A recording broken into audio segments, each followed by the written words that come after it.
इंसाफ news online की election series में आज हम बात करने जा रहे हैं बंगाल की इकोनॉमिक पे, बंगाल की मईशत पर, बंगाल और उसके साथ साथ जो बंगाल के जो पसमानदा तबकात हैं, माइनॉरिटीज़, एससी, एसटी की इकोनॉमिक पर भी बात करेंगे। इस मौजू पर बात करने के लिए आज हमारे साथ खुसूसी मेहमान हैं प्रोफेसर शुभनील चौधरी साहब, जो प्रेसिडेंसी यूनिवर्सिटी में इकोनॉमिक के प्रोफेसर हैं। सर, आपका इंसाफ न्यूज़ ऑनलाइन में हम वेलकम करते हैं। थैंक यू सर, मेरा पहला सवाल यही है कि 2006 में जब बंगाल एक टर्निंग पॉइंट पे था, सिंगूर आया, नंदीग्राम में सालिन फैक्ट्री को लाने की कोशिश की, वो नहीं आ पाया। और बुद्धदेव के बारे में कहा जाता है कि उन्होंने महसूस कर लिया था कि बंगाल का जो एग्रीकल्चर जो रोज़गार दे रहा था, अब उस एग्रीकल्चर अब उस पोजीशन पे नहीं रहा रोज़गार देने के। उन्होंने इंडस्ट्री लाने की कोशिश की और जिसमें नाकाम रहे, और यही वजह उनकी सरकार भी चली गई। उसके बाद से अब तक 20 साल हो गए हैं। इन 20 सालों में बंगाल की इकोनॉमी कहाँ पर खड़ी है? देखिए, बंगाल की इकोनॉमी का जहाँ तक सवाल है, वो हमेशा ही मतलब लेफ्ट फ्रंट के ज़माने में भी, इस ज़माने में भी, वो कहीं ना कहीं देश का बाकी राज्यों में एक मिडिल लेवल पे रहा है। लोअर मिडिल, मतलब एकदम मिडिल में नहीं। बिहार, उत्तर प्रदेश, ये 5-6 स्टेट्स छोड़ के वेस्ट बंगाल उसके ऊपर रहा है जी। और अगर आप इंडिया के साथ तुलना करें तो वेस्ट बंगाल का जो पर कैपिटा इनकम है वो इंडिया के तुलना में बहुत लगभग 10-15 साल से वो फॉल कर रहा है, नीचे आ रहा है। लेकिन वो नीचे आने को लेके भी एक बहस है कि क्यों आ रहा है, नहीं आ रहा है, वो सब में मैं नहीं जाना चाहता हूँ। लेकिन वो एक टेक्निकल डिबेट है। लेकिन बेसिकली बात यह है कि वेस्ट बंगाल में इकोनॉमी का कोई ग्रोथ नहीं है, ऐसा नहीं है, ग्रोथ है, लेकिन वो ग्रोथ बाकी राज्यों की तुलना में वो सफिशिएंट नहीं है और इंडिया के तुलना में भी सफिशिएंट नहीं है। और क्योंकि आप इंडस्ट्रियलाइजेशन का सवाल छेड़े, तो वेस्ट बंगाल में अगर आप देखेंगे तो वेस्ट बंगाल में जो लोग नौकरी करते हैं, जो लोग नौकरी मतलब नौकरी नहीं, मतलब जो लोग कामकाज करते हैं, छोटा मोटा कुछ बिजनेस कर लिया, खेत मजदूरी कर लिया, ऐसे सारे लोगों को मिला के आप देखेंगे कि उसमें एक बड़ा तबका अभी भी एग्रीकल्चर में ही है। और बाकी जो तबका है वो तबका एसेंशियली आपका, हम जो इनफॉर्मल सेक्टर जो बोलते हैं, छोटे छोटे उद्योग, वहाँ पे लोग हैं। वहाँ पे बहुत ज़्यादा आय कभी नहीं होता है, वहाँ पे इनकम बहुत ज़्यादा नहीं होता है, लोग अपना दिन गुजरान कर लेता है। जहाँ तक बड़ा फैक्ट्रीज़ का बात है, बड़ा फैक्ट्रीज़ मान लीजिए हम देख रहे हैं कि वेस्ट बंगाल में बड़ा फैक्ट्रीज़, देश में जितना बड़ा फैक्ट्रीज़ है, 100 अगर फैक्ट्रीज़ है तो वेस्ट बंगाल में कितना है, ये संख्या को अगर हम देखें तो वो भी बहुत साल से फॉल कर रहा है। और वो अभी 4-5% के आसपास आके वो स्टैटिक हो गया है, लेकिन अभी भी थोड़ा सा फॉल है। अब तो जीरो तो नहीं हो सकता, तो वो तो आ जाएगा। तो बड़ा इंडस्ट्रीज़ के कॉन्टेक्स्ट में वेस्ट बंगाल में बहुत बड़ा बड़ा इंडस्ट्रीज़ नहीं है। कुछ माइंस है, कुछ पुराने इंडस्ट्रीज़ है, IT सेक्टर में थोड़ा बहुत काम होता है। लेकिन वेस्ट बंगाल का इंडस्ट्री के नज़रिए से जो बुद्धदेव भट्टाचार्य का जो कोशिश था 2011 में, 2006 से 11 के बीच में, वो कोशिश का जो प्राइमरी जो बात था, वो बात सही था कि हमको इंडस्ट्री के लिए जाना चाहिए, लेकिन कैसे जाए, उसके लिए ज़मीन कैसे लाएंगे, वो ज़मीन लेने के चक्कर में वहाँ पे गड़बड़ हो गया, वो इतिहास सबको पता है। ममता का जहाँ तक सवाल है, मुझे लगता है कि ममता ने वो जो ग्लोबल बिजनेस समिट वगैरह जो भी किया, वो उससे बहुत ज़्यादा इन्वेस्टमेंट बंगाल में एक्चुअली आया नहीं। एग्जैक्ट आंकड़े अभी मेरे याद नहीं है, लेकिन वो जो वादा किया गया हज़ारों लाखों करोड़ रुपया हर बिजनेस समिट में बोला जाता है, बोलते हैं कि वो जो है, आप अगर सेंट्रल गवर्नमेंट का डेटा के साथ उसको आप अगर कंपेयर करेंगे तो वो डेटा का कोई मतलब मुझे समझ में नहीं आया है कि इतना बड़ा बड़ा बात और फिर आपका हाथ में आ रहा है 2-2.5 हज़ार करोड़ रुपया, उससे क्या होगा। अब ये जो ममता ने जो, अगर उसको हम थोड़ा सा पॉलिटिकल इकोनॉमी के तहत समझे, तो इंडस्ट्रियलाइजेशन एजेंडा ममता के मूलभूत एजेंडा में है ही नहीं। मुझे नहीं लगता है कि इंडस्ट्रीज़ बनाना है बंगाल में, वो नहीं है। वो जो गरीब जो तबका है, थोड़ा सा जो लोअर मिडिल क्लास का जो तबका है, गरीब जो तबका है, उसको सरकारी खाते से कुछ पैसा देके उसका एक लाइफस्टाइल मेंटेन रहे, कम से कम एकदम बर्बाद ना हो जाए, इसी इकोनॉमिक मॉडल से वो चल रही है। इसमें अच्छी बात यह है कि कम से कम लोगों को तो कुछ पैसा तो मिल रहा है, लेकिन अगर आप स्टेट में एम्प्लॉयमेंट जनरेट नहीं करेंगे, अगर आप लोगों को रोज़गार नहीं देंगे, बढ़िया रोज़गार, मतलब 2,000-4,000 रुपया का रोज़गार नहीं, 15-20 हज़ार रुपया। अब देखिए नोएडा में कितना बड़ा बवाल हो गया मिनिमम वेज को जी लेकर। जी तो कितना लोग मांग रहा था, 20 हज़ार रुपया मांग रहा था। जी। तो ये जो एक बहुत बड़ा एक तबका बंगाल में, वो अभी भी कृषि पे निर्भर है, एग्रीकल्चर पे निर्भर है। और अगर आप एग्रीकल्चर का अगर आप अभी वहाँ से कितना इनकम लोगों को आ रहा है उसमें अगर आप जाएंगे तो बंगाल का हालत बहुत ही ख़राब है। एग्रीकल्चर से जो इनकम आ रहा है वो इंडिया में वन ऑफ द लोएस्ट है सरकारी आंकड़े के हिसाब से। Situation assessment of agricultural households survey है सेंट्रल गवर्नमेंट का नहीं, मतलब सेंट्रल सर्वे गवर्नमेंट का ही है, लेकिन वो उस तरीके का पॉलिटिकल कुछ में बोलना नहीं चाह रहा। तो कृषि में भी आपका बहुत ज़्यादा इनकम हो रहा है अभी, ऐसा नहीं है। जो कि लेफ्ट फ्रंट का फर्स्ट 10-15 साल में कृषि से बहुत ज़्यादा इनकम हो रहा था, और उसके चलते वेस्ट बंगाल का ओवरऑल जो ग्रोथ है वो थोड़ा सा इंडिया को सरपास भी कर गया था जी। लेकिन वो मेनली कृषि के वजह से, इंडस्ट्री के वजह से नहीं। जी जी। तो इसीलिए क्या हुआ कि कृषि में अल्टीमेटली आप बहुत दिन वो सस्टेन नहीं कर पाएंगे, क्योंकि लोग इतना ज़्यादा है कृषि के अंदर, उन लोगों को बाहर निकालना ज़रूरी है। वो बंगाल में ऑफिशियल स्टैटिस्टिक्स के तहत हो रहा है कि आप देखेंगे कि कृषि से लोग जा रहे हैं मैन्युफैक्चरिंग में, लेकिन वो जो मैन्युफैक्चरिंग है वो बहुत छोटा मैन्युफैक्चरिंग है। बीड़ी मेकिंग एक बहुत बड़ा आपका बंगाल में एक इंडस्ट्री है। तो बीड़ी मेकिंग आप जानते हैं कैसे होता है, घर में ही होता है। तो वो नाम से वो इंडस्ट्री है सरकार के खाते में, लेकिन उस इंडस्ट्री से कितना रोजगार होता है बीड़ी मालिक को होता होगा, लेकिन जो लोग वहाँ पे उस पर हम आगे आएंगे सर। हाँ उसमें सर मैंने एक सीपीआईएम की कैंडिडेट, नाम नहीं लेंगे, वो एक आईआईटी सेक्टर में काम करके अभी इलेक्शन लड़ रही है कलकत्ता से।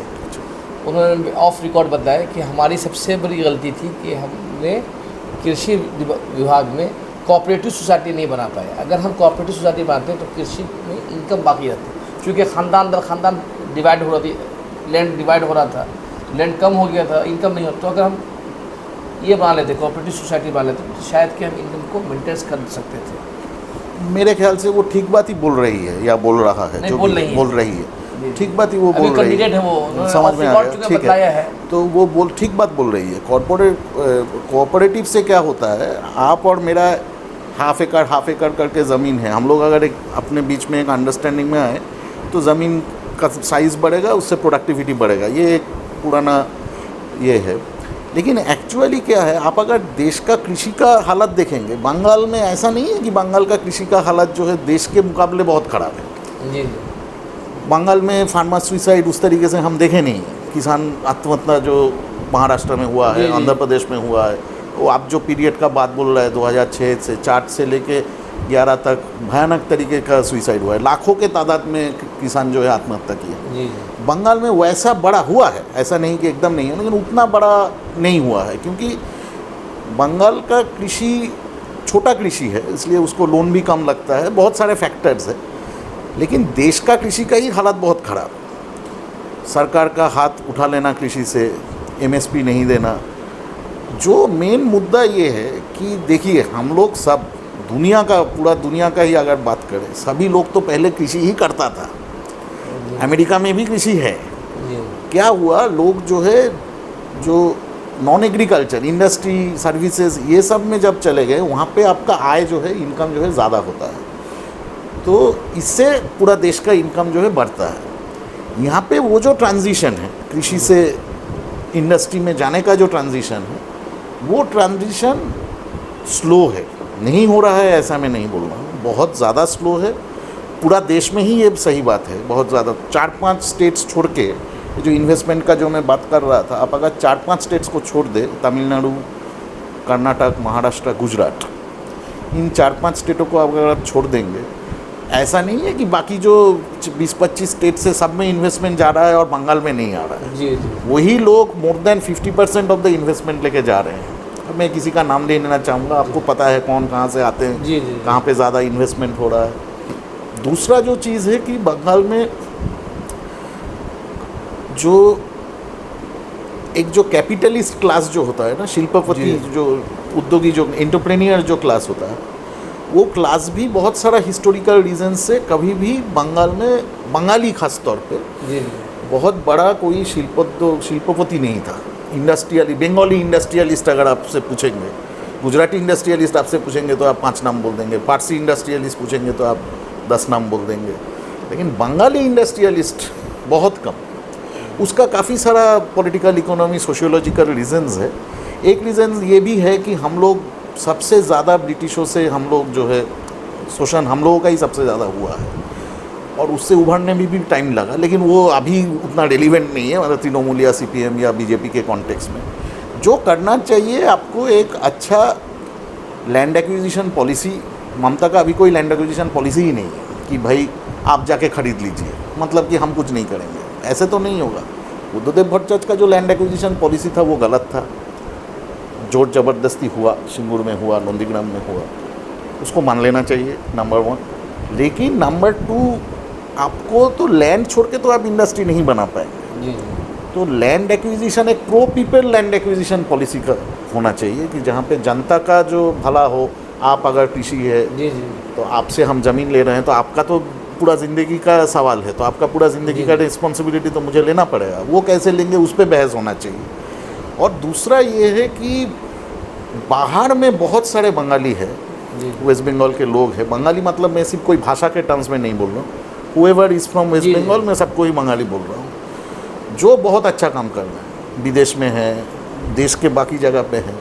उनसे बात कीजिए, उनको थोड़ा इंसेंटिव देके आप यहाँ पे लाके कुछ अच्छा काम करने का कोशिश कीजिए तो होगा। ऐसा नहीं है एक जो प्रचार है कि बंगाल का बंगाल का इकोनॉमी पूरा ही ध्वस्त हो गया है, वो भी सही नहीं है, और बंगाल का इकोनॉमी बहुत अच्छा कर रहा है, वो भी सही नहीं है। कहीं ना कहीं हम बीच में अटके हुए हैं बहुत साल से। सर, हम आ रहे इस सवाल पे कि 1 साल पहले जब पुलवामा हुआ, पुलवामा अटैक के बाद पूरे भारत में जहाँ जहाँ BJP, वहाँ पर बंगाली और माइग्रेंट वर्कर हैं, उन पे बहुत ज़्यादा अटैक हुए, ज़्यादातर मुस्लिम अटैक में हुआ, लेकिन कुछ बंगाली हिंदू भी अटैक में, क्योंकि बंगाला बोलते थे, पता लगाना मुश्किल था कि ये हिंदू या मुसलमान, बंगाली है। तो ममता बनर्जी ने एक तरह से मूवमेंट चलाया कि माइग्रेंट वर्कर यहाँ आ जाएँ। तो सवाल तो आने का नहीं है, सवाल उनके आने के बाद उनकी रोज़गार का है।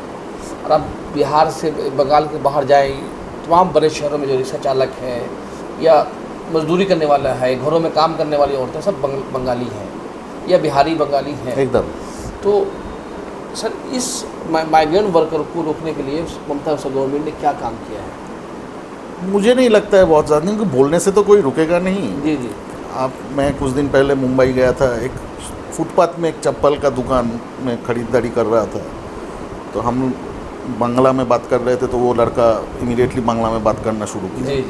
तो सवाल ये है कि उस बंदे को, और वो दुकान का मालिक नहीं है, वो वहाँ पे स्टाफ है, कर्मचारी है जी। तो सवाल ये है कि वो बंदा कोलकाता में चप्पल नहीं बेच के वो बॉम्बे में जाके क्यों चप्पल बेच रहा है। जी। उसका कारण ये है कि वहाँ पे उसको ज़्यादा तनख्वाह मिल रहा है। जी जी। जिस तनख्वाह से वो अपने आप को बॉम्बे में, मुंबई में वो अपने आप को सस्टेन कर पा रहा है, और घर में भी पैसा डेफिनेटली भेज रहा होगा। तो आपको यहाँ पे, जो मैं बात शुरू में कर रहा था, आपको यहाँ पे एक बहुत बड़ा इकोनॉमिक इनिशिएटिव लेना पड़ेगा। आपको यहाँ पे इंडस्ट्री बनाना पड़ेगा।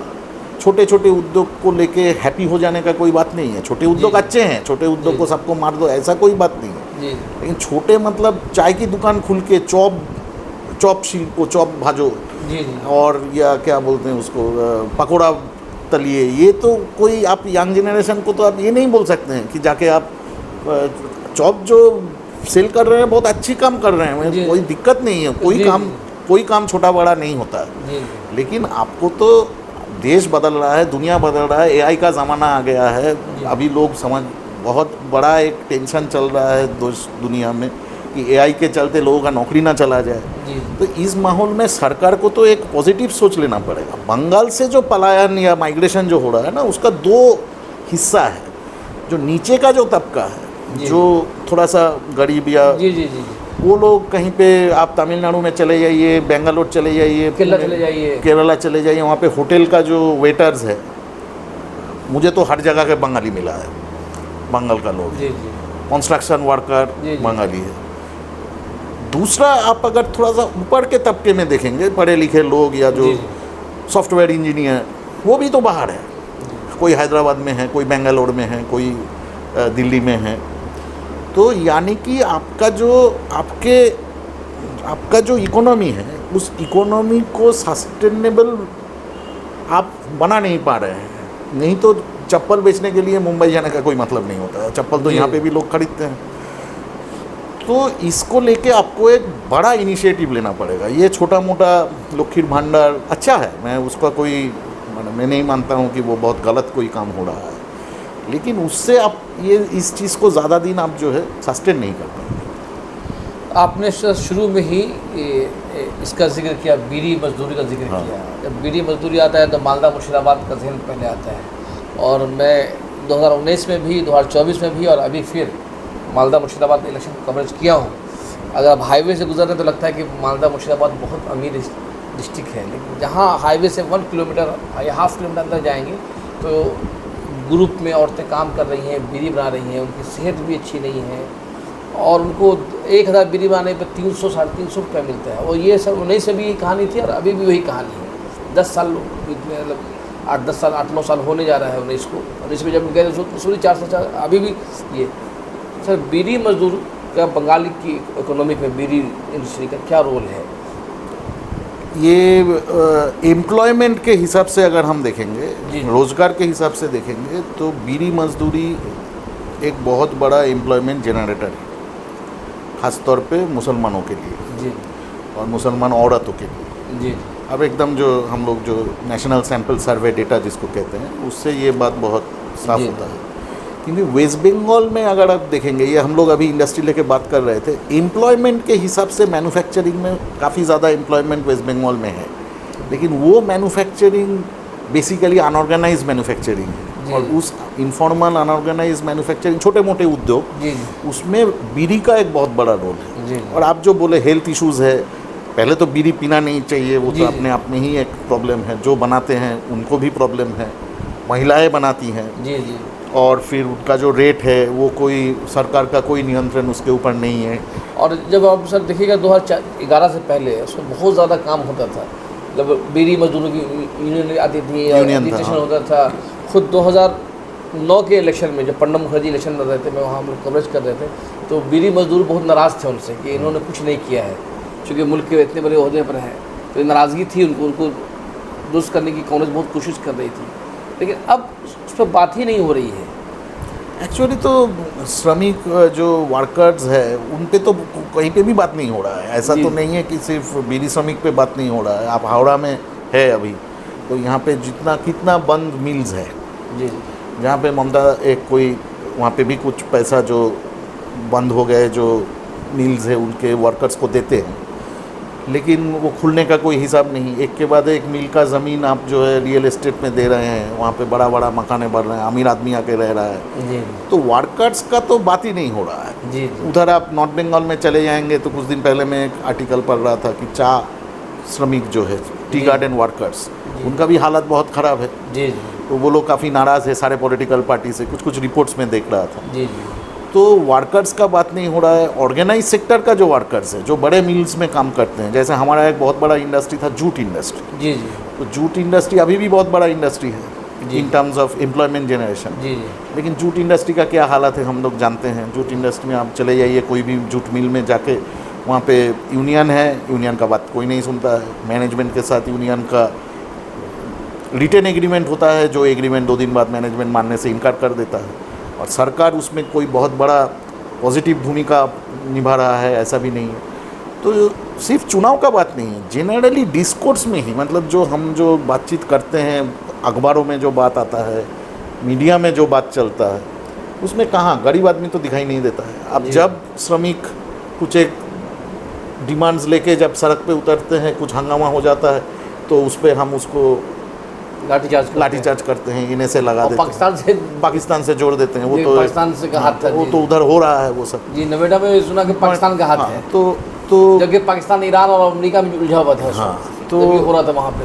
तो ये जो सब जो मूलभूत जो प्रोग्राम शुरू होने से पहले हम जो बात कर रहे थे, जो बुनियादी जो मुद्दे हैं जी, शिक्षा का क्या, बंगाल का शिक्षा का हालात बहुत अच्छा है ऐसा नहीं है। जी। हम लोग बहुत गर्व करते हैं, सत्यजीत राय है, रविंद्रनाथ टैगोर है, काजी नजरुल इस्लाम है, स्वामी विवेकानंद है, बहुत अच्छा बात है। जी। लेकिन अभी क्या हालत है, लोग क्यों बंगाल के कॉलेजेस क्यों खाली है, जी क्यों कॉलेज में एडमिशन नहीं हो रहा है, जी क्यों स्कूल्स बंद हो रहे हैं, जी ये सब सवाल कहाँ है।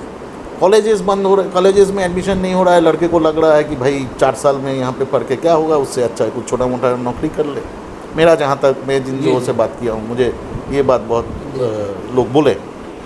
तो ये सब मुद्दे पे तो बात नहीं है, जबकि आपका रोज़गार, शिक्षा और हेल्थ, ये 3 सबसे ज़रूरी चीज़ है।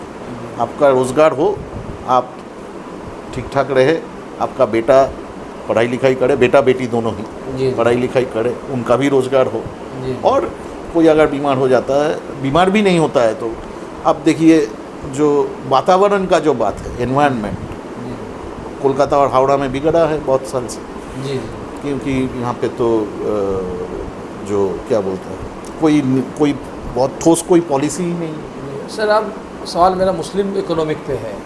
बंगाल के, क्योंकि ममता बनर्जी का जब आज ही में एक प्रेस कॉन्फ्रेंस में था, उन्होंने कहा कि प्रेस कॉन्फ्रेंस थी मुस्लिम ऑर्गेनाइजेशन की, उसने कहा कि ममता को वोट देना चाहिए, इसलिए देना चाहिए कि हमारे वजूद का सवाल है, हमारे स्टेट्स का सवाल है, हम ममता रहेगी तो हम बाकी रह पाएंगे, जबकि ये बात गलत है। अब अगर ममता बनर्जी के 16 साल को देखें, लेकिन तो जैसे अमृता सनी वाली रिपोर्ट थी, उसमें बताया गया कि 85% मुसलमान की इनकम जो है 5,000 से भी कम है, और जिसमें से 37% की इनकम तो 3,000 से भी कम है, लेकिन उस रिपोर्ट को भी 10 साल हो गए हैं। क्या उसमें कोई तब्दीली आई है?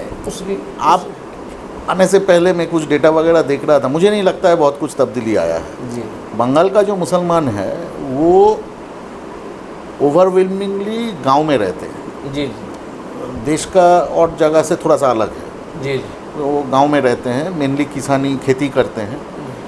उसमें मैं पहले ही बोला, खेती का हालत ख़राब है, जी जी और मुसलमानों के पास बहुत ज़्यादा ज़मीन है ऐसा नहीं जी। है। छोटा बंगाल में किसी के पास भी बहुत बड़ा ज़मीन है नहीं, वो लैंड रिफॉर्म हुआ, जी। आप जो बात बोल रहे थे पॉपुलेशन का प्रेशर, सब कुछ मिला के वो ज़मीन का मुद्दा उतना अब जी। है नहीं। तो जो इनकम है कृषि में, वो अपने आप ही घट रहा है, तो जी। मुसलमानों का जाहिर सी बात है घट रहा है। अब कृषि से लोगों को बाहर निकालने में आप देखेंगे मुसलमानों का एक बड़ा तबका मैन्युफैक्चरिंग से जुड़ा हुआ है, जी लेकिन वो जो मैन्युफैक्चरिंग जो इंडस्ट्री में जो इससे पहले जो बात में कर रहा था, वो मैन्युफैक्चरिंग इंडस्ट्री कोई बड़ा इंडस्ट्री नहीं है। जी जैसे रेगुलर सैलरीड वर्कर बोल के कैटेगरी होता है, उसका मतलब होता है कि आप महीने में तनख्वाह मिलता है आपको, जैसे प्रोफेसर साहब को मिलते हैं, जी जी जैसे हम लोग को मिल रहा है। हाँ, क्लर्क को मिलता है, रिपोर्टर्स को मिलते हैं। जी मुसलमानों में ये आंकड़ा अभी 12-13% के आसपास है बंगाल में, जबकि देश में अगर देश को आप देख लेंगे तो 17-18% के आसपास है। तो जो फिक्स तनख्वाह का जो नौकरी है वो तो मुसलमानों को नहीं मिल रहा है। दूसरा आप देखेंगे कि जो कैजुअल लेबर है, जो दिहाड़ी मजदूरी जिसको कहते हैं, उसमें एक बहुत बड़ा तबका लगा हुआ है 30% के आसपास। तो इधर 30, उधर 12, जी तो हो गया 42, और जी। उधर फिर 60% के आसपास लोग आप सेल्फ एम्प्लॉयड मतलब आप ही अपना कुछ कर रहे हैं, आपका ज़मीन है, आप जोत रहे हैं, जी जी या फिर आप एक छोटा मोटा किनारा दुकान में आप बैठे हुए हैं। दूसरा जो बात है कि कोई भी तबका, उसको आगे आने के लिए उसको मिडिल क्लास में रिप्रेजेंटेशन होना पड़ेगा, फिर हायर क्लास में रिप्रेजेंटेशन होना पड़ेगा। तो बहुत ज़्यादा डेटा नहीं है, लेकिन एक डेटा आप अगर देखेंगे कि बंगाल के कॉलेजेस में प्रोफेसर्स में मुसलमान कितने हैं, वो 8% के आसपास है। 8% है। 8% के आसपास। जबकि स्टूडेंट सिर्फ 5% से नीचे हैं। स्टूडेंट्स थोड़ा सा बड़ा है, ओबीसी इसके चलते थोड़ा जी। सा बड़ा है, एग्जैक्ट डेटा मुझे अभी याद नहीं आ रहा है। 8% के आसपास आपका मुसलमान वहाँ पे है, जबकि हमारे राज्य में 2011 के हिसाब से 27% तो मुस्लिम है। वो जी। अब नया सेंसस में देखा जाएगा कितना है नहीं। तो और तीसरा जो बात ये है कि सरकारी जो नौकरियां हैं, और उसमें भी बहुत ज़्यादा मुसलमान, कोई आंकड़े नहीं है क्योंकि सरकार वो आंकड़ा वो सच्चर कमेटी को दिया था उसके बाद, और बहुत ज़्यादा आंकड़ा नहीं आया है। और वो प्रतिचि का जो रिपोर्ट है साबिर वगैरह जो बनाया था, उसमें कुछ आंकड़े हैं, जी उसके बाद कोई नया आंकड़ा है नहीं। और एक जो बात है, जो हम बोलते हैं कि एलिट प्रोफेशंस, मान लीजिए कि आपका डॉक्टर हो गया, इंजीनियर हो गया, आईटी सेक्टर से आ गया, जी जी तो उसमें भी बहुत ज़्यादा मुसलमान तो है नहीं। जी। बहुत ही कम है। कोई भी प्राइवेट हॉस्पिटल में आप चले जाइए, डॉक्टर्स का नोटिस जो लिस्ट है, अगर 30 नाम है तो 4-5 मुस्लिम मिल जाएंगे। जी। तो इसका कारण, एक कारण तो ऑफ कोर्स ये है कि एक पिछड़ा हुआ तबका है जिसको आगे ले जाने के लिए बहुत सारा इनिशिएटिव्स लेना पड़ेगा, और दूसरा एक ये भी है कि सोसाइटी के अंदर एक रवैया भी बहुत पॉजिटिव है, ऐसा नहीं है। जी जी। तो मुसलमानों का ममता के इसमें बहुत ज़्यादा ये हुआ है ऐसा नहीं है, मुझे नहीं लगता है। जो था लगभग वही है, बहुत गिरावट हुआ है वो भी मैं नहीं बोल रहा हूँ। अब ये सब लेके सोचना चाहिए। दलितों का जहाँ तक सवाल है, दलित या आदिवासी, वो भी मुस्लिम्स मोरलेस वो दलित के जैसा ही जो स्टेटस है वो सही है। आदिवासी का हालत थोड़ा और ख़राब है, और ख़राब है, जिसका फ़ायदा आरएसएस उठा रही है। हो सकता है आरएसएस उठा रहा जी हो। जी। तो आपका जो माने एक्चुअली दो चीज़ें हैं, एक तो प्योर इकोनॉमिक्स जिस पे हम बात कर रहे हैं कि आपका राज्य में जो ट्रांसफॉर्मेशन होना चाहिए वो नहीं हो रहा है, वो नहीं हो रहा है। बड़ा उद्योग नहीं है, बहुत सरकारी नौकरियां खाली है। जी। कॉलेज पे कॉलेज आप जाएंगे, आप तो रिपोर्टर है, जाके किसी भी कॉलेज से बात कर सकते हैं, बोलेगा स्टाफ नहीं है, जी, टीचर नहीं है। वो हिंदू मुस्लिम कोई बात नहीं है ही नहीं। जी। तो है ही नहीं, तो उसमें जो और भी पिछड़ा हुआ जो तबका है उसका हालत और भी ख़राब होगा, जाहिर सी बात है। और उसके ऊपर जो पॉलिटिकल जो रिप्रेजेंटेशन का जो बात है, SC ST का जो रिप्रेजेंटेशन, जो संवैधानिक जो रिप्रेजेंटेशन है, वो बंगाल में क्या 22.5% लागू हो रहा है? नहीं लगता है। OBC लेके इतना बड़ा बवाल हो गया, कोर्ट भी अपना राय दिया। कोर्ट का राय के अंदर में जाना नहीं चाहता हूँ, कोर्ट अपना समझदारी से कुछ राय दिया जो कि बहुत कॉन्टेस्टेड राय है। तो OBC में जो मुसलमान है या नॉन मुस्लिम्स भी जो है, या जो SCs है, STs है, उनका जो संवैधानिक जो राइट्स है कि इतना परसेंटेज गवर्नमेंट जॉब्स मुझे चाहिए, जी जी, उतना मैं जितना देखा हूँ, मुझे नहीं लगता है कि 22.5% ST ST रिजर्वेशन और वो 7 या 10% के आसपास जो OBC रिजर्वेशन, वो सही हिसाब से लागू होगा। जी सर, मेरा सवाल आपसे ये है कि बस 2 सवाल बाकी रह गए हैं मेरे। एक सवाल ये है कि आपने कहा कि मुस्लिम कम्युनिटी का अपना अप्रोच जो है इकोनॉमिक बेहतर करने की तरफ बहुत ज़्यादा नहीं है। नहीं, मैं बोला कि ओवरऑल जो इकोनॉमी चल रहा है, जी जी, उसमें मुसलमान का हालत, और क्योंकि वो लोग ऐसे ही मार्जिनलाइज्ड कम्युनिटी है, जी जी, तो उसका हालत और ख़राब हो रहा है। ख़राब नहीं हो रहा है, मतलब उसका हालत बाकियों के तुलना में ख़राब है। सर मैं लेकिन देखता हूँ दूसरी तरफ, आप कलकत्ता सिटी में चले जाएँ, मुस्लिम एरियाज़ में चले जाएँ और नॉन मुस्लिम एरियाज़ में जाएँ। मुस्लिम एरिया में जाइए तो जगह जगह होटल्स हैं, खाने की चीज़ें हैं। अब जैसे मैं आपके इस इलाके में, यहाँ मुस्लिम कम है, वहाँ पे होटल्स कम है, तो क्या मुसलमानों में कंज्यूम का जो माइंड है वो भी उनको गुर्बत की तरफ या धकेल रही है कि आप उनके अंदर सेविंग प्लान नहीं है, आपके अंदर कंज्यूमिंग बहुत ज़्यादा, मार्केट चले जाइए, अपनी मार्केट चले जाइए या किसी बार तो मुस्लिम औरतें भीड़ लगाए मिलती हैं, तो क्या एक हैसियत इकोनॉमिक आप क्या सोचते हैं? ये एक अच्छा सवाल है, मुझे माने इसमें सोचने लायक सवाल है। मैं बस 2 बात बोलूँगा। एक तो नहीं, मैं अभी इस साल एक स्टोरी लिखा था, एक मुस्लिम इकोनॉमिस्ट से पूछा था, तो उन्होंने कहा कि बात सच है कि पूरे भारत के मुसलमानों में अप्रोच नहीं है कि हम कैसे सरमायाकारी करें, मतलब उसको इन्वेस्टमेंट करें, बेहतर इन्वेस्टमेंट करें। हम सब कुछ खाली खाना पीना कपड़ा। ये मुझे माने वो मुस्लिम माइंड के बारे में मुझे वो सेविंग्स, मतलब कंज्यूम कर ज़्यादा कंज्यूम नहीं, मैं एक दूसरा बात बोलूँगा, मतलब वो हो सकता है, मैं उस पर कोई सर मुस्लिम एरिया में अभी बड़ा घूमे। हाँ, मैं तो कल भी उस दिन कुछ 2 दिन पहले ही मैं जाकारिया स्ट्रीट में गया था। स्ट्रीट में खाने की चीज़ें, हत्ता कि बंगाली लोग भी खाने के लिए वही जा रहे हैं। लेकिन आप एक चीज़ नोट कीजिए, ये रोजगार तो दे रहा है सर, मतलब सिर्फ, हाँ वही मैं बोल रहा हूँ। ये आप एक चीज़ नोट कीजिए कि जाकारिया स्ट्रीट हो या जो मुस्लिम मोहल्ले का जो दुकान है, आप देखेंगे कि वो छोटा मोटा दुकान है। जी, आप शॉपिंग मॉल्स में जाके मुस्लिम रेस्टोरेंट्स कम देखेंगे, वही 3-4 अमीनिया और अरसलान, वही 3-4 आपको दिखेगा, उससे ज़्यादा आपको नहीं दिखेगा। जी जी।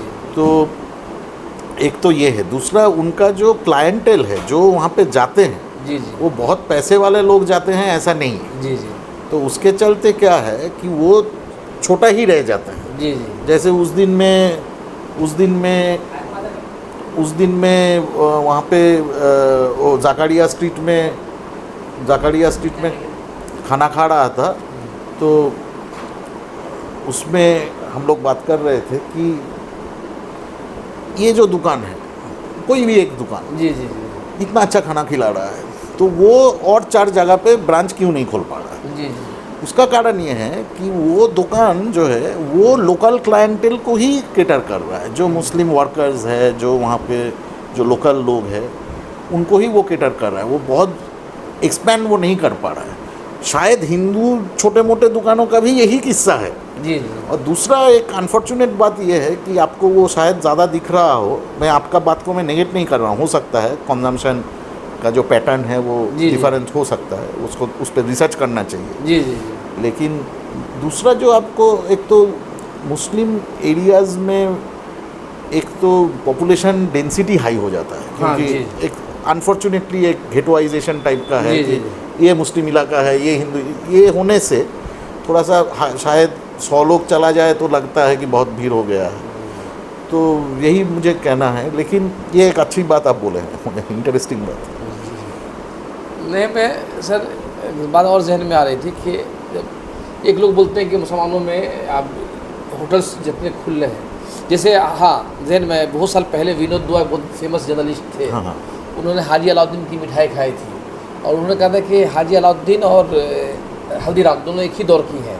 आज हल्दीराम पूरे भारत में है और हाजी अलाउद्दीन की मिठाई उससे कहीं बेहतर है। कोलकाता में है हाजी अलाउद्दीन। हाँ जी, कुरुटोला में।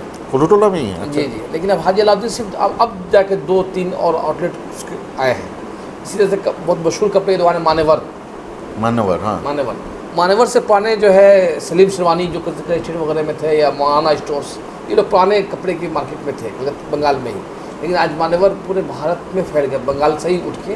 नहीं, एक चीज़ इसमें है, देखिए एक चीज़ है, बहुत सारे रिसर्च में, मैं दलितों के बारे में तो ये रिसर्च मैं देखा हूँ, हो सकता है ये मुसलमानों के बारे में भी सही हो, कि एक दलित छोटा मोटा उद्योगी का या एक मुस्लिम छोटा मोटा उद्योग का बड़ा होने का पॉसिबिलिटी हमारे देश में कम है। हाँ, ये मैं सवाल पूछना, एक डिस्क्रिमिनेटरी एटीट्यूड है समाज के अंदर है, या फिर कम्युनिटी का अपना कोई कम्युनिटी का अपना भी हो सकता है। आपका लेदर इंडस्ट्री है, आप लिफ्ट के दौर में देखें तो पूरा मुस्लिम डोमिनेट इंडस्ट्री थी, आज टुडे नहीं है। नहीं, आज जैनिस उस पूरे जो लेदर कम्प्लेक्स वहाँ बना है, नहीं उसमें हो सकता है। मैं तो समाज का मैं उतना अध्ययन नहीं करता हूँ, मैं इकोनॉमिक्स का अध्ययन करता हूँ, तो हो सकता है समाज में कुछ है, वो आप मुझसे ज़्यादा बोल सकते हैं। लेकिन डेफिनेटली एक ये चीज़ है कि जो अश्विनी देशपांडे वगैरह दलित छोटा मोटा उद्योग का वो लोग एनालिसिस करके देखे हैं कि उसका प्रोबेबिलिटी ऑफ सक्सेस कम है। एक ही है, सारे आप और मैं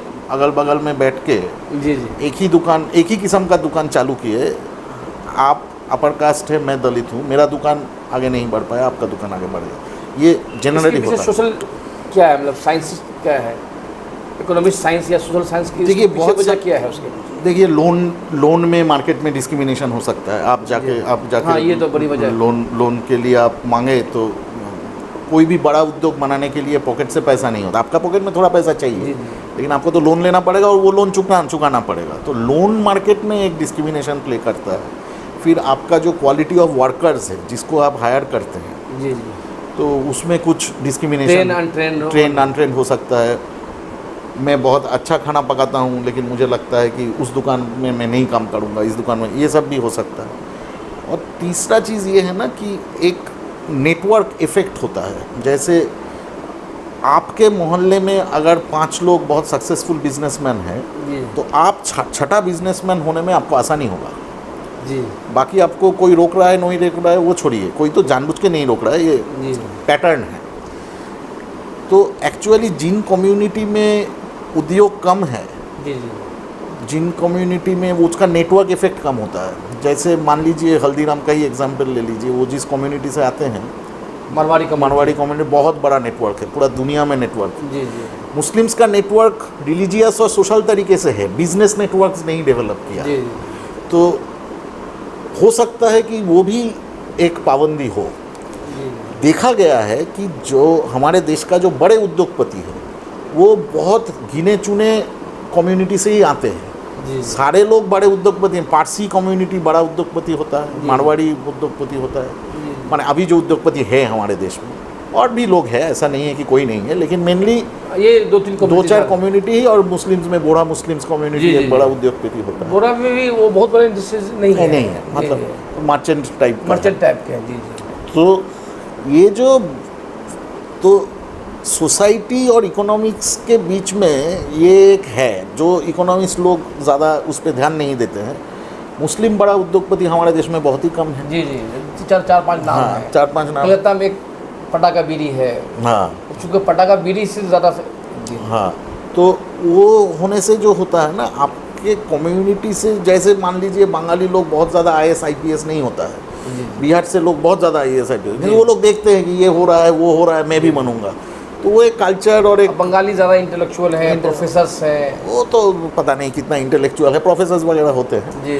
तो इंटेलेक्चुअल्स भी है, लेकिन IAS IPS होने में भी तो इंटेलेक्चुअल्स लोग नहीं होते हैं, ऐसा नहीं है। तो मेरे ख्याल से ये बहुत अच्छा सवाल है, मैं इस पर सोचूंगा कि क्यों जो है वो, क्या आप नाम बोले, कंज्यूम ज़्यादा। वो एक हाजी अलाउद्दीन का फेमस दुकान है, 200 साल हो रहा शायद कि उसको। अच्छा। लेकिन वो आगे नहीं बढ़ पाया है। उस पर विनोद वाग्या की अच्छी स्टोरी थी बहुत साल पहले। तो ये मुझे लगता है कि कहीं ना कहीं नेटवर्क मैटर्स। जैसे मान्यवर है, अब सर मान्यवर वाले जो काम शुरू किया था, मुझे उनके साथी लोग बताते हैं कि हमने उनको काम दिया, हमने उनसे पूछा कि आप क्यों नहीं आगे बढ़ पाए। वो भी आज उनकी भी कपड़े की दुकान है, लेकिन वो सिर्फ वो न्यू मार्केट में है। मार्केट में कुछ बैरियर्स है, कास्ट, जैसे कलकत्ता में सुल्तान कुर्ता है। हाँ, वो थोड़ा सा कलकत्ता में उसने फैलाया है अपने नेटवर्किंग को मार्केट में, लेकिन बायस हमेशा इकोनॉमिक्स, सॉरी। आज अगर सर आप देखिए लेदर कंपनी से, अब जूता चप्पल में आ जाए तो 2 बड़ी कंपनी कलकत्ते की है, सी लेदर और खादिम। इन दोनों को जो माल सप्लाई करने वाले हैं वो सब मुस्लिम हैं। और आप जैसे जो चप्पल आप ले रहे हैं 700 में, वो दे रहे हैं सिर्फ 250 में। तो सवाल ये उठता है कि वो 250 वाला वो अपना बिजनेस आगे बढ़ा के 700 में क्यों नहीं बेच पा रहा है? हाँ, वो नहीं बेच पा रहा। वो एक तरह से वो आज भी मजदूर है उनकी। आप जाइएगा सर, कुछ मोहल्ले में आप घूमे तो मुस्लिम मोहल्लों में इतनी जगहों पे वो 5 आदमी काम करते हैं। देखा हूँ मैं कुछ जगह पे। कुछ तो ये मुस्लिम उसके लिए कुछ काम नहीं हो पाया, मतलब उनकी सही रेट मिले। अब कुछ दिनों में सेंट्रल गवर्नमेंट ने एक पॉलिसी लाया था कि छोटे चप्पल में भी कुछ ट्रेडमार्क का लाया था, ट्रेडमार्क की फीस बहुत ज़्यादा बढ़ गई थी, तो अब उसको रोक दिया गया इस वक्त। हाँ, मैं जो बोलूँगा कि ये बात एकदम सही है और इस पर एक्चुअली सोचना चाहिए, रिसर्च करना चाहिए। बाकी लोग किए होंगे, मुझे पता नहीं है, लेकिन मार्केट में ना कुछ बायसेस काम करता है। मार्केट में बायसेस काम करते हैं। वो सिर्फ मुसलमानों के अगेंस्ट में काम करता है, मैं ऐसा नहीं बोल रहा हूँ, लेकिन कुछ मोनोपोलीज है और कुछ कम्युनिटी नेटवर्क्स भी काम करता है कि भाई मैं अगर फलाना कम्युनिटी से हूँ, मैं 5 बिजनेसमैन को जानता हूँ, कैसे बिजनेस करता है मैं जानता हूँ, कैसे फैलाते हैं, कैसे चीज़ों को बड़े करते हैं, कहाँ से लोन मिलता है, ये जो इन्फॉर्मेशन है, कायदा है, तरीका है करने का, वो मेरे पास बिना खर्च के आ रहे हैं। और आपको जब बिज़नेस बनाना है, आपका कोई फैमिली हिस्ट्री नहीं है, आपका मोहल्ले में भी कोई शायद बिज़नेस नहीं किया होगा, तो आपको उस लेवल पे जाने के लिए आपको बहुत सारा पापड़ बेलने पड़ेंगे। ये एक कारण हो सकता है जहाँ पे लेकिन मुस्लिम्स, अर्बन जो मुस्लिम्स है हमारे देश में ही, जो अर्बन मुस्लिम्स है, वो तो एक बहुत बड़ा तबका उसका आर्टिसन क्लास से ही आते हैं। जो लखनऊ में आप चले जाइए तो चिकन कारी करते हैं, कपड़े, बैग के जितने बैग मैन्युफैक्चरिंग मुस्लिम ज़्यादा मुस्लिम करते हैं। तो और फिर आपका जो मुरादाबाद का जो सब पीतल का जो काम है, तो स्किल है, स्किल है, समझदारी है, जज्बा है, लेकिन थोड़ा सा पुश करने का ज़रूरत है। और सरकार को उसमें बहुत ज़्यादा रोल प्ले करना पड़ेगा, कम्युनिटी को भी रोल प्ले। मेरा आखिरी सवाल, छोटा सा सवाल है, ये जो इलेक्शन हो रहा है, इस इलेक्शन में इकोनॉमिक कितना मायने रख रहा है? क्या बीजेपी के लिए भी, ममता के लिए भी, लेफ्ट के लिए, क्या इस पर बात हो रही है, पॉलिटिकल बात हो रही है? मैनिफेस्टो में तो सारे लोग बहुत सारे वादे किए हैं, इतना पैसा देंगे, आएंगे तो 3000 देंगे, 4000 देंगे।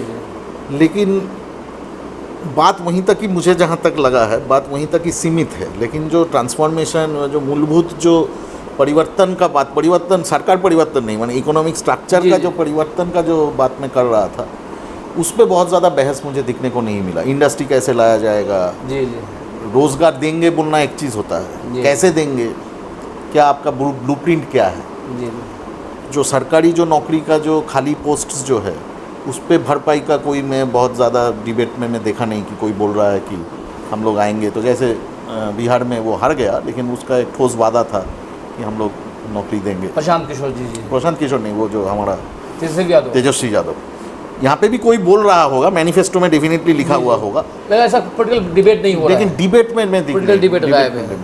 बहुत बहुत शुक्रिया सर, आपने बंगाल की इकोनॉमिक पर भी और मुस्लिम इकोनॉमिक पे, दलित इकोनॉमिक पर बहुत खुलकर बातचीत की।